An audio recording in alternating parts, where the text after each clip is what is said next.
Hallo und herzlich willkommen bei Teichelt. Heute haben wir wieder einen Produkttest für euch. Wir haben insgesamt 6 verschiedene Küchenwagen genau unter die Lupe genommen. Dabei haben wir sowohl mechanische, analoge Wagen wie auch digitale Wagen, eine Löffelwaage und eine Feinwaage. Viel Spaß bei dem Video. Schauen wir uns erst einmal die Übersicht an. Es gibt zum einen die Kategorie der Digitalwagen, bei denen ich eine Batterie brauche, und hier hinten sogar im Bild eine sehr alte analogische Tafelwaage und ein Retro-Modell von Rosenstein und Söhne als analoge Waage. Wir wollen in dem Video darauf eingehen, wo die verschiedenen Vor- und Nachteile liegen. Aber als erstes schalten wir die Wagen ein und setzen sie auf 0. Das ist bei den digitalen Wagen ganz einfach.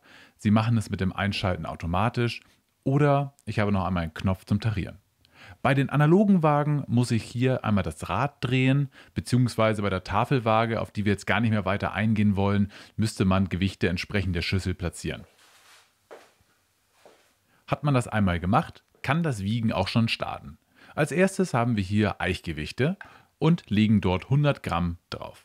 Wir sehen hier eine kleine Abweichung von etwa 1 Gramm. Hier sollte man sich auch nicht von den Angaben täuschen lassen. Oftmals findet eine Einteilung in 0,1 Gramm Schritten statt, aber die Messgenauigkeit ist nicht so hoch. Die Waage von Amazon Basics hat es genau angezeigt auf den 100 Gramm und auch hier bei einer analogen Waage würde ich sagen, es sind ziemlich genau 100 Gramm. Überraschenderweise, für meine eigene Überraschung, die Löffelwaage sehr genau. Mir fällt nur auf, nicht für Linkshänder sofort geeignet. Also ab in die rechte Hand und das Gewicht drauflegen. Auch hier habe ich wieder meinen Knopf, um ihn auf 0 zu setzen, lege das Gewicht drauf und lande in der Tat bei 99,8 Gramm. Finde ich ein super Ergebnis. Zweites Gewicht, wir werden jetzt kleiner und genauer. Hierzu haben wir uns dann die Feinwaage dazu genommen und sehen das Eichgewicht mit 5 Gramm und schauen jetzt mal, wie die größeren Wagen damit zurechtkommen. Hier werden genau die 5 Gramm angezeigt. Und auch bei der Löffelwaage können wir jetzt sehen, dass es 5,1 Gramm angezeigt wird. Finde ich, oder jetzt 5,0, finde ich immer noch völlig ausreichend von der Genauigkeit und auch wirklich überraschend, muss ich an der Stelle sagen. Hier sehen wir jetzt einfach nur einen kleinen Ausschlag. Man kann es erkennen, dass was drauf liegt. Ob es jetzt 5, 6 oder 7 sind, kann man an der Stelle nicht erkennen. Machen wir weiter mit 1 Gramm. Hier reagiert die Waage von Söhnen gar nicht. Ja, oder jetzt auch mal dann kurz, dann beim nächsten Versuch wieder nicht. Also hier ist es nicht ganz so genau. Die Amazon-Waage zeigt es wieder an mit 1 Gramm.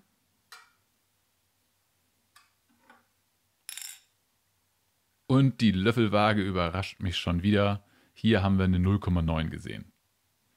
Hier sehen wir nochmal eine Waage, die ich vorher hatte. Das ist ein Modell, das ich von Amazon habe. Das es wirklich von vielen verschiedenen Marken bzw. unter vielen verschiedenen Bezeichnungen gibt.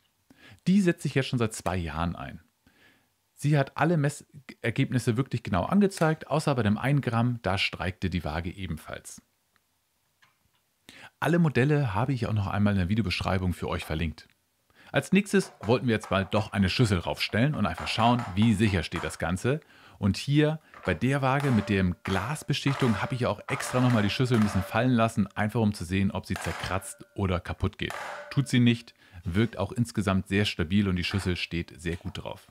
Als nächstes das Modell von Amazon Basic. Die Schüssel steht hier auch ebenfalls gut drauf. Es wackelt aber schon insgesamt mehr als bei der Waage von Söhnle, die wir als erstes gesehen haben. Aber dennoch ist es nicht so, dass man Angst haben muss, dass die Schüssel runterkippt. Auf der analogen Waage steht die Schüssel nicht so gut. Gerade weil es sich hierbei um eine sehr große Schüssel handelt. Es geht insgesamt schon, aber es fühlt sich nicht besonders sicher an.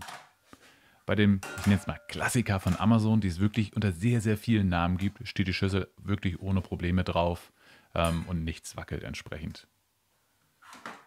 Als nächstes wollten wir ein bisschen die maximalen Gewichte ausprobieren, da hier große Unterschiede sind. Die Söhnle-Waage hat insgesamt bis zu 20 Kilo, die es ermöglicht. Ich glaube sogar, es waren 20.500 Gramm. Wo man hingegen immer ein bisschen aufpassen sollte, wenn ich immer wieder mehr und mehr mit reinmache und wieder die Waage zurück auf Null setze. Das Gesamtgewicht, das ich oben drauf habe, erhöht sich nicht, so wie wir es jetzt nämlich hier gleich sehen. Wenn ich jetzt dort erstmal die Schüssel nur raufstelle und runterdrücke, ja, dann kann ich insgesamt bis 5000 Gramm gehen. Wenn ich die Waage jetzt aber gleich auf Null stelle, kann ich nicht 5000 Gramm reinmachen, sondern dann nur noch die übrigen 3000 Gramm. Ich habe hier natürlich eine sehr schwere Keramikschüssel genommen, wo der Effekt sicherlich am deutlichsten ist. Aber man sollte es einfach im Kopf haben. Wenn ich mir jetzt auch nur eine Waage kaufe, die 2 Kilo kann, meine Schüssel aber schon 1,5 Kilo wiegt, habe ich nur noch 500 Gramm Spiel übrig. Ich bin fast immer mit den 5 Kilo zurechtgekommen. Nur in letzter Zeit bin ich ein, zwei Mal an die Grenzen gestoßen, weil ich eben eine sehr schwere Schüssel hatte und dann sowas abgewogen habe wie einfach viel Obst, weil ich was einkochen wollte.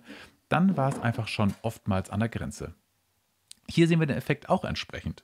Ich kann insgesamt bis zu 2000 Gramm bei der analogen Waage von Rosenstein und Söhne messen, aber wenn ich dort entsprechend schon eine Schüssel drauf habe, die vorbelastet, dann habe ich nicht mehr so viel Reste nach.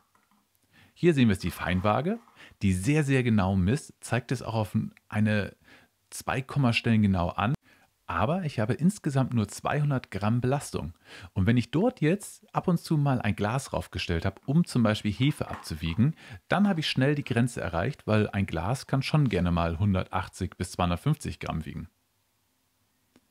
Bei der Löffelwaage ist es auch so, es wird auf eine Nachkommastelle genau angezeigt und ich habe insgesamt nicht so viel, was ich mehr drauf machen kann. Hier war bei 300 Gramm in etwa das Ende erreicht. Aber die Löffelwaage ist natürlich limitiert durch die Größe des Löffels, sodass wir hier nicht die Probleme haben.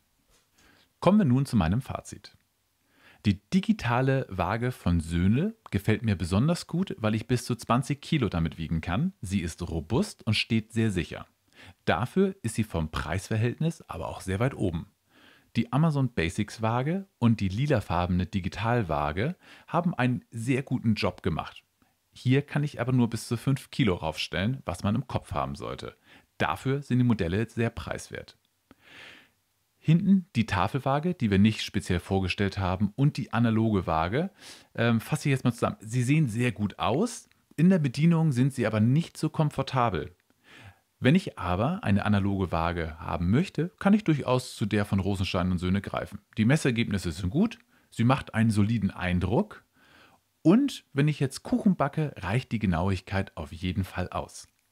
Wenn ich jetzt grammgenau abwiegen möchte, sollte ich zu einer digitalen Waage greifen.